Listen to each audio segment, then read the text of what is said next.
Hi again, it's Beverly at Crafting Chaos. This is part 2 of my video where we're going to see how well that coral file cuts out. I've already got my machine switched on, the mat is loaded and we're good to find the file. Oh, by the way, I have got my USB with the file in the side of the machine, good to go. So if I zoom in a little bit now, I appreciate it might be a little bit wobbly because I am doing this from my mobile phone now rather than the screen capture. What I've done is I've just gone from the home screen and now I want to click saved data. So when we've got saved data, then click the USB icon. If you've got the cloud, remember at that point you'd click cloud. If you've got the Wi-Fi, that would be straight there waiting for you. I need the FCM file and then I'm looking for the coral. Oops, the coral. Is that the one we made in there? Okay, I think so. That's the coral that we made. So let's have a look at it. Okay, zoom in, let's have a look at it.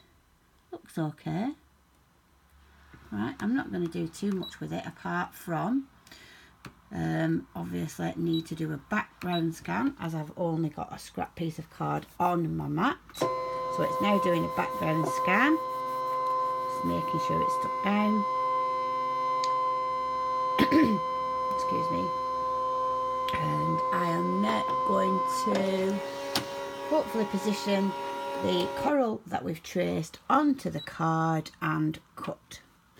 I've got my blade set on for this particular card stock. It's, I believe, Paper Mania Time Capsule card stock. I find this card stock works really well, as does the American Crafts and the coordinations. Although most card stocks you can get to work if you persevere and work on the settings. Now I find I want to cut with as minimum pressure as possible, and I find a -3 pressure. Oops, excuse me. A -3 pressure. I think I've got this one on. Oh dear. Try again. Yeah, -3 seems to work perfectly fine for this and adequate. I find that the lower the pressure is that I can have, the the less likely it is that the cardstock's actually going to move, because it's not got that pressure pushing down and wanting to move the card around on your mat. So that way then it usually stays stuck down. So there, it's going to take less than a minute, so I think I'll wait that one out. So I've set it off to cut.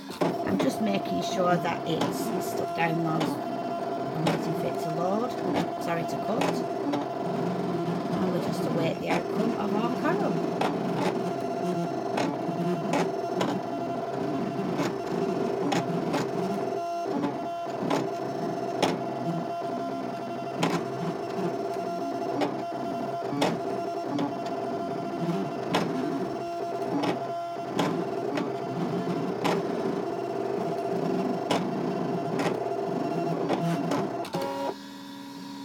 Okay, and if I zoom you in there, that appears to have cut nicely. Just carefully peel off my card. Just a little bit intricate around those top edges, and that's cut beautifully well. So if I just kind of carefully peel that off my mat, and you can see that that coral has cut really, really well. Let me just get it onto a more solid surface. So just under the mat. Move it out of the way for us so we can have a bit better look at it on a flatter surface. So you can see that it's cut that detail out beautifully. Okay, now remember I could have resized that in the machine, etc. Okay, I hope you've liked the video. It is a little bit long and I'm sure I'll get better at it, and this is my first one, so I do hope this has helped you.